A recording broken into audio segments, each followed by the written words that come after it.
प्यारे विद्यार्थियों नमस्कार।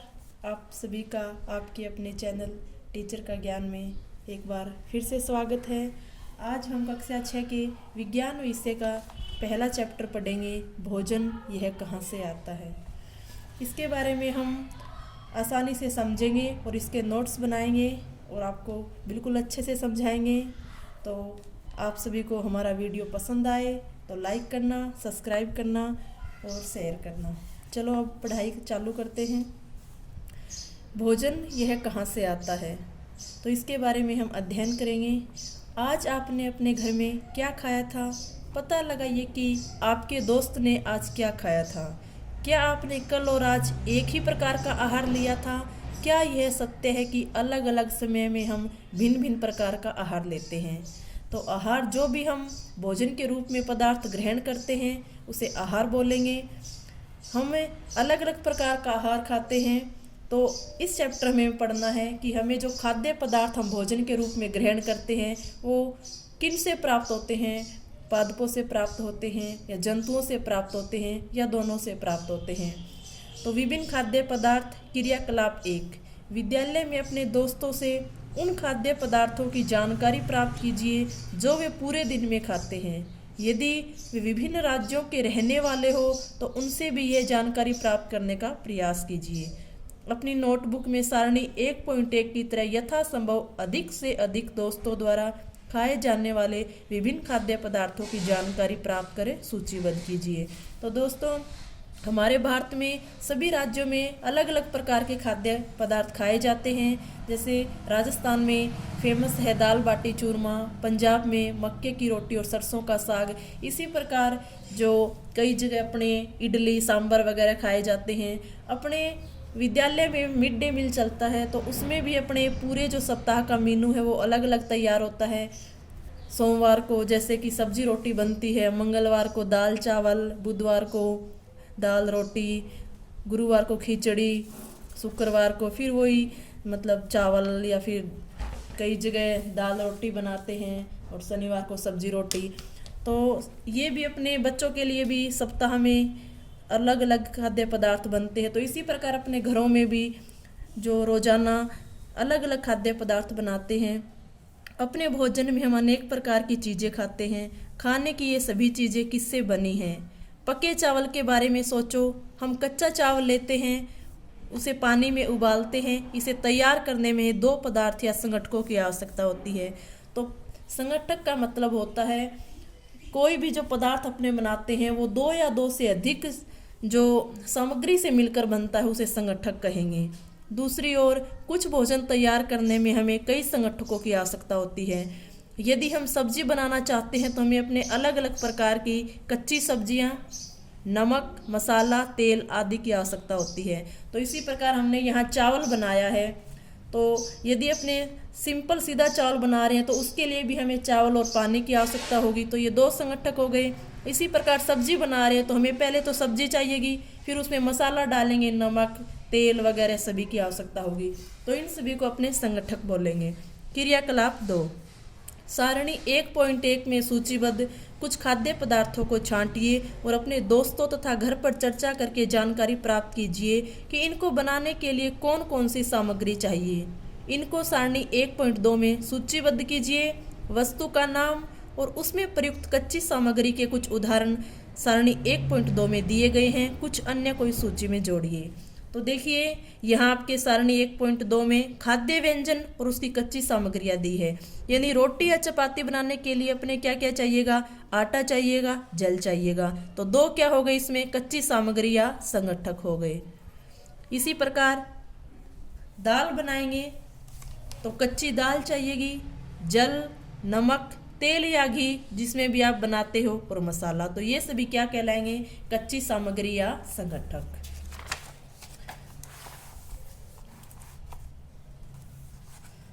आगे देखो हमने क्या देखा। कक्षा में चर्चा कीजिए कि क्या हम विभिन्न व्यंजनों में कुछ संगठक समान रूप से प्रयुक्त करते हैं। अच्छा, ये संगठक कहाँ से आते हैं? तो ये संगठक कहाँ से आएंगे? अपने को खाद्य सामग्री कहाँ से प्राप्त होगी? इसके बारे में अपने को आज पढ़ाई करनी है, आसानी से अध्ययन करना है।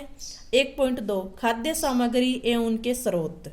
स्रोत यानी कहाँ से प्राप्त होते हैं उसे हम स्रोत बोलेंगे।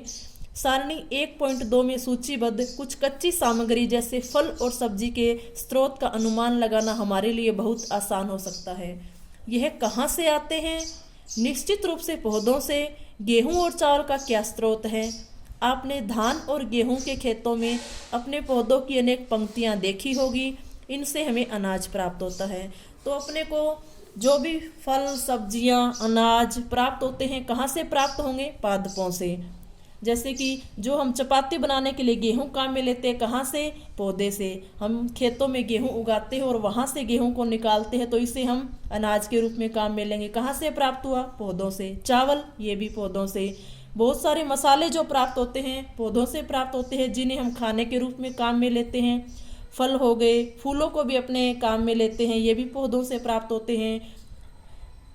कई पौधों के बीज जैसे कि सरसों के बीज हो गए, और भी जैसे सूरजमुखी के बीज हो गए, सोयाबीन के बीज हो गए, तो इनसे अपने तेल प्राप्त करते हैं और उसे खाद्य पदार्थ के रूप में काम में लेते हैं, तो ये भी पौधों से प्राप्त होते हैं। जैसे कि अपने सरसों का साग बनाते हैं, पालक की पत्तियों का साग बनाते हैं, मेथी की भाजी बनाते हैं, तो ये भी हमें पौधों से प्राप्त होते हैं। कुछ अन्य खाद्य पदार्थ जैसे दूध, अंडा, मुर्गा, मछली, झींगा, मांस आदि हमें जंतुओं से प्राप्त होते हैं। तो हमें पेड़ पौधों से भी खाद्य पदार्थ प्राप्त होते हैं और जंतुओं से भी। जंतुओं से अपने जैसे गाय भैंस दूध देती है, तो उस दूध से अपने अनेक खाद्य पदार्थ बना सकते हैं, जैसे कि दही, क्रीम, मक्खन, पनीर आदि। मुर्गी वगैरह जो अंडा देती है उसे भी अपने खाद्य पदार्थ के रूप में काम में लेते हैं। कुछ अपने जंतुओं को मांस के रूप में पालते हैं, और ये झींगा मछली वगैरह है, इनको भी अपने खाद्य पदार्थ के रूप में काम में लेते हैं। तो हमें पता चला है कि जो हमारे खाद्य सामग्री के स्रोत क्या है? पादप व जंतु दोनों ही स्रोत हैं। क्रियाकलाप 3। आइए हम अपने सूचीबद्ध खाद्य पदार्थों एवं उनके संगठकों के स्रोत जानने का प्रयास करें। कुछ उदाहरण सारणी 1.3 में दिए गए हैं। कुछ और उदाहरण इस सूची में जोड़िए। इससे रिक्त स्थानों की पूर्ति कीजिए।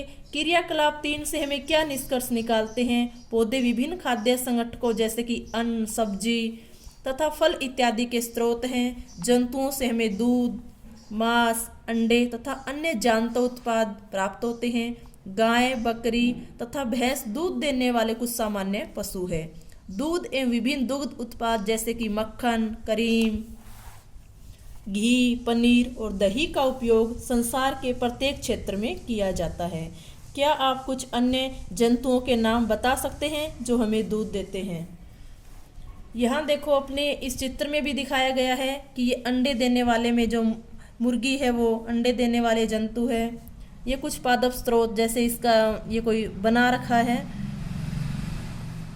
कोई दलिया वगैरह जो अपने पादप स्रोत हैं। और ये जो फल है, अनानास हो गया, आम हो गया, सेब हो गया, केले आदि, ये सभी कहाँ से प्राप्त हुए? अपने पौधों से। और ये क्या हो गया? जंतु। 1.3 भोजन के रूप में पौधे के भाग और जंतु उत्पाद, यानी भोजन के रूप में हम पौधे के कौन से भाग काम में लेते हैं और जंतु उत्पाद जिनसे हमें भोजन प्राप्त होता है, इसका हमें अध्ययन करना है। पौधे हमारे भोजन का एक मुख्य स्रोत हैं। हमें पौधे के कौन से भाग का उपयोग खाद्य पदार्थ के रूप में करते हैं? हम पत्तियों वाली अनेक सब्जियां खाते हैं। कुछ पौधे के फलों को भोजन के रूप में खाते हैं। कभी हम जड़, कभी तना, तो कभी पुष्प भी भोजन के रूप में खाते हैं। तो देखो, पादप की हम जड़ भी काम में लेते हैं, तना भी काम में लेते हैं, पुष्प भी काम में लेते हैं और फल भी काम में लेते हैं। कभी आपने सीताफल या काशी फल के फूलों को चावल की पिट्ठी में डुबोकर व तलकर पकौड़ी बनाकर खाया है? इसका प्रयत्न कीजिए। कुछ पौधों के 2 या 2 से अधिक भाग खाने योग्य होते हैं। उदाहरण के लिए सरसों के बीज से हमें तेल प्राप्त होता है। तो देखो, सरसों के बीज से क्या बन गया? तेल। और उस तेल को किस काम में लेंगे? सब्जी वगैरह बनाने में। तो ये इसके बीज से हमें खाद्य पदार्थ प्राप्त हो गया। एवं इसकी पत्तियों का उपयोग साग बनाने के लिए, जो सरसों की पत्तियां है उसका साग बनाया जाता है, और जो पंजाब का फेमस भोजन है। क्या आप केले के पौधे के विभिन्न भागों के बारे में सोच सकते हैं जिन्हें हम भोजन के रूप में लेते हैं? क्या आपने किसी अन्य पौधे के बारे में सोच सकते हैं जिसके 2 या 2 से अधिक भाग खाए जाते हैं? देखो, यहाँ ये एक पौधे का या पादप के खाने योग्य भाग के बारे में चित्र दिखाया गया है। यहाँ हम जो जड़ या मूल है इससे चालू करेंगे। तो देखो, इसने मूल को दो भाग में बांट दिया, प्राथमिक मूल, द्वितीयक मूल। प्राथमिक मूल हम कहते हैं जो ये तना के नीचे का बिल्कुल सीधे वाला भाग होता है, बिल्कुल सीधा, जो मतलब शुरू में अपने प्राप्त होता है, उसे प्राथमिक कहेंगे। और इसे प्राथमिक से अनेक जड़ें जो निकल जाती हैं उन्हें हम द्वितीयक या मूल कहते हैं। तो ये प्राथमिक मूल और द्वितीयक मूल कहाँ पाया जाता है? ये भूमि के नीचे, यानी जो अपने जमीन है उसके नीचे पाया जाता है। इसे हम मूल तंत्र कहते हैं, जिसे दो भागों में बांटा है, प्राथमिक मूल, और प्राथमिक मूल से जो मूलें निकलेगी ने द्वितीयक मूल। अब मूल से ऊपर जो क्या होगा? तना। तने का भाग भी हम खाने के रूप में काम में लेते हैं। तने से क्या निकलेगी? पत्तियां निकलेगी, टहनियाँ निकलेगी, जिसे हम पत्तियों के रूप में जो सरसों का साग खाते हैं, पालक खाते हैं, तो ये पत्तियां हैं। इससे ऊपर अपने क्या निकलेगा? पुष्प और फल। जैसे कि यहाँ इसमें ये फल है जो फली है, और इससे अपने बीज निकलेंगे, जैसे कि सरसों के बीज निकलते हैं। और ये फूल है, ये तना हो गया, जिसे हम यानी तना से लेके और पुष्प तक का पूरा जो एरिया है इसे हम परोह तंत्र बोलते हैं। और जमीन से नीचे का जो भाग है जिसे हम मूल तंत्र बोलते हैं। तो पौधे के सभी जो भाग है वो खाने योग्य है। ये इस चित्र के माध्यम से अपने को समझाया गया है। क्रियाकलाप 4, सारणी 1.3 में सूचीबद्ध सभी खाद्य पदार्थों में से उन संगठकों को छांटिए जिनका मुख्य स्रोत पौधे हैं। ये पौधे के किन भागों से प्राप्त होते हैं? इन खाद्य पदार्थों और पौधे के भागों को सारणी 1.4 के अनुसार सूचीबद्ध कीजिए। यहाँ देखो, सारणी 1.4 में भोजन के रूप में पौधे के भाग दिखाए गए हैं। यहाँ ये पहेली के रूप में एक चित्र दिखाया गया है। पहेली जानना चाहती है कि हमारे भोजन का पौधे और जंतु के अलावा भी कोई अन्य स्रोत है। तो यहाँ इस पाठ में आगे जो पहेली है उसके जो क्वेश्चन इसने किया है उसके आगे सॉल्यूशन का हम कोशिश करेंगे। तो यहाँ देखो, क्रियाकलाप 4, भोजन के रूप में पौधे के भाग, खाद्य पदार्थ के मुख्य स्रोत की तरह पौधा। यहाँ बैंगन का जो भरता है उसको किस प्रकार बनाएंगे, क्या क्या उसमें संगठक या स्रोत होंगे? तो यहाँ देखो, बैंगन का भरता संगठक या स्रोत में हो जाएगा। सबसे पहले हमें बैंगन चाहिएगा, जो कहाँ से मिला है? पौधे से मिला है। ये हो गया पहला संगठक। मिर्च मसाले के रूप में कोई अन्य जो कहाँ से प्राप्त होंगे? वो भी पौधे से प्राप्त होंगे। तो ये दूसरे संगठक हो गए। अब मिर्च मसाले में बहुत सारे हो गए, ये नमक हो गया। नमक तो चलो पौधों से प्राप्त नहीं होता अपने। मिर्च हो गया, सब्जी में जीरा जो भी हम डालते हैं, टमाटर, प्याज, सभी किससे प्राप्त होंगे? पौधे से प्राप्त होंगे। अब उससे बैंगन के भरते को बनाने के लिए जो भी हमें तेल चाहिएगा वो भी कहाँ से प्राप्त हुआ है? यहाँ देखो, तेल मूंगफली का भी हो सकता है, सरसों का भी, सोयाबीन का भी, या किसी अन्य पौधे का हो सकता है। तो वो भी हमें पौधों से प्राप्त हुआ है। तो जो सारे संगठक है बैंगन के भरते को बनाने में हमें पौधों से प्राप्त हो रहे हैं। पौधे का भाग जो हमें संगठक देता है। अब जो बैंगन प्राप्त हुआ है और मिर्च मसाले, ये किससे प्राप्त हुए? पौधे के फल वाले भाग से प्राप्त हुए, यानी परोह तंत्र में जो फल पाया जाता है उससे प्राप्त हुए हैं। और जो तेल प्राप्त हुआ है वो मूल तंत्र, जो तेल प्राप्त हुआ है वो बीज से प्राप्त हुआ है। और ये भी मूल तंत्र नहीं होगा, परोह तंत्र से ही प्राप्त हुआ है। तो ये सभी हमें परोह तंत्र से प्राप्त हुए हैं बैंगन का भरता बनाने के लिए संगठक। क्रियाकलाप 5, मूंग अथवा चने के कुछ सूखे बीज लीजिए। अब इनमें से कुछ बीजों को जल से भरे एक पात्र में डाल दें तथा 1 दिन के लिए छोड़ दीजिए। अगले दिन जल को पूरी तरह निकाल दें और बीजों को गिलास में रहने दें। उन्हें गीले कपड़े में लपेटकर एक ओर रख दीजिए।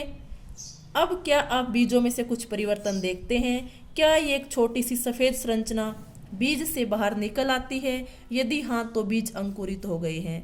यहाँ देखो, अंकुरित बीजों के बारे में बताया गया है कि अपने जो भी साबुत, चाहे मूंग हो, मोठ हो, चना हो, कोई भी जो बीज है उसको अंकुरित किस प्रकार करेंगे कि उन्हें 1 दिन के लिए भिगो के छोड़ देना है और अगले दिन कोई भी सूती कपड़े में लपेट देंगे। तो हम देखेंगे कि धीरे धीरे उन बीजों से एक सफ़ेद एक संरचना निकल रही है जिसे हम अंकुर बोलते हैं। और जो बीज है, जैसे कि मूंग के बीज को अंकुरित किया है तो इसको बोलेंगे हम अंकुरित बीज। तो इस प्रकार हम बीजों को अंकुरित कर सकते हैं। ये हमारे स्वास्थ्य के लिए काफ़ी लाभदायक है। यदि हम इन्हें सुबह नाश्ते के रूप में खाएं तो हमारे शरीर के लिए अच्छे होते हैं। यदि नहीं तो बीजों को पानी में धोए, पानी निकाल दे और गीले कपड़े से ढककर अगले दिन के लिए उन्हें छोड़ दे। क्या उस दिन आपको बीजों से बाहर निकलता एक छोटा सा अंकुर दिखाई देता है? अंकुरों को सावधानी से धोकर आप इन्हें खा सकते हैं। ये उबाले भी जा सकते हैं। इनमें कुछ मसाले मिलाने पर खाने के लिए एक स्वादिष्ट अल्पाहार तैयार हो जाता है। तो ये हमने अंकुरित बीज के बारे में पढ़ा। क्या आप जानते हैं कि शहद कहाँ से आता है या यह कैसे उत्पादित होता है? यानी शहद हमें कहाँ से मिलता है और कैसे बना सकते हैं या कैसे बनाया जाता है ये? क्या आपने एक मधुमक्खी का छत्ता देखा है जब बहुत सी मधुमक्खियाँ भिनभिनाया करती हैं? मधुमक्खियाँ फूलों से मकरंद या मीठे रस एकत्रित करती है और इसे अपने छत्ते में भंडारित करती है। फूल और उसका मकरंद वर्ष के केवल कुछ समय में उपलब्ध होते हैं, अतः मधुमक्खियाँ इस मकरंद का भंडारण कर लेती है ताकि पूरे वर्ष इसका उपयोग किया जा सके। हम ऐसे छत्तों में मधुमक्खियों द्वारा भंडारित भोजन का शहद के रूप में उपयोग करते हैं।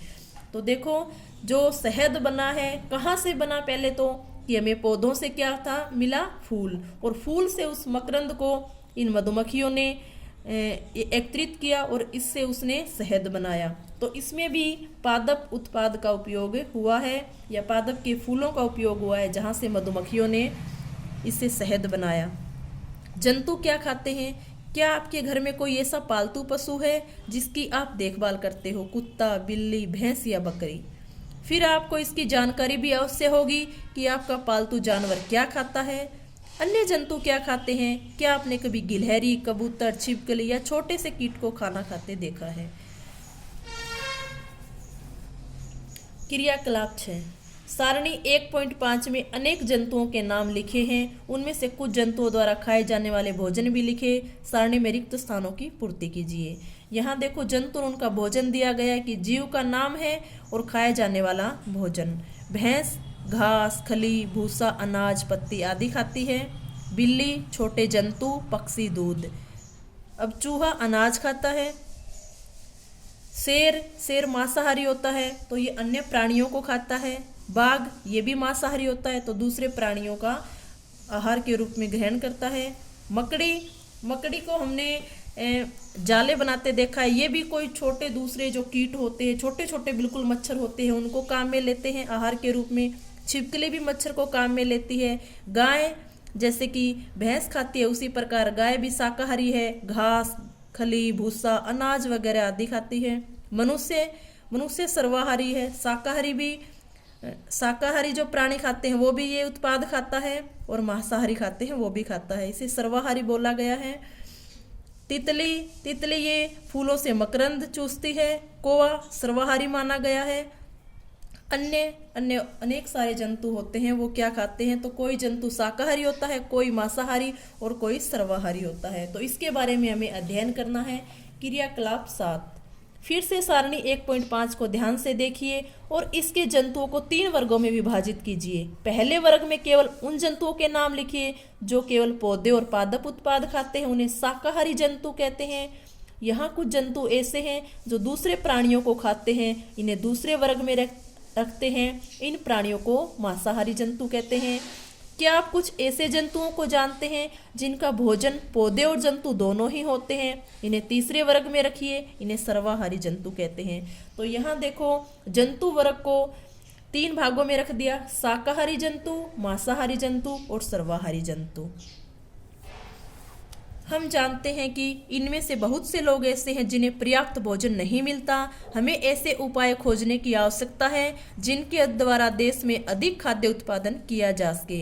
यही पर्याप्त नहीं होगा, बल्कि हमें ऐसे भी उपाय खोजने चाहिए जिनसे यह सुनिश्चित हो कि यह भोजन हम में से प्रत्येक को आसानी से उपलब्ध हो सके। तो देखो, ये हमारा जो पहला चैप्टर है, भोजन कहाँ से आता है, वो पूरा हो गया है। इसका सारांश दिया गया है।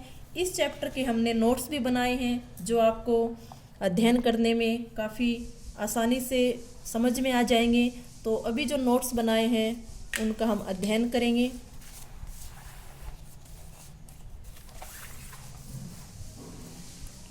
भोजन कहाँ से आता है? भोजन के मुख्य स्रोत, इसको दो भागों में बांट दिया हमने, पादप व जंतु। पादपों से हमें फल, फूल, जड़, तना आदि सभी भागों से खाद्य पदार्थ प्राप्त होते हैं। पौधों के विभिन्न भागों से हमें सब्जियां, फल, मसाले, तेल, अनाज आदि उत्पाद प्राप्त होते हैं। जंतुओं से हमें दूध, मांस, अंडे व अन्य जांतव उत्पाद प्राप्त होते हैं। दुधारू जंतुओं से दुग्ध व इससे बनने वाले विभिन्न उत्पाद, मक्खन, घी, पनीर, दही, क्रीम आदि उत्पाद प्राप्त होते हैं।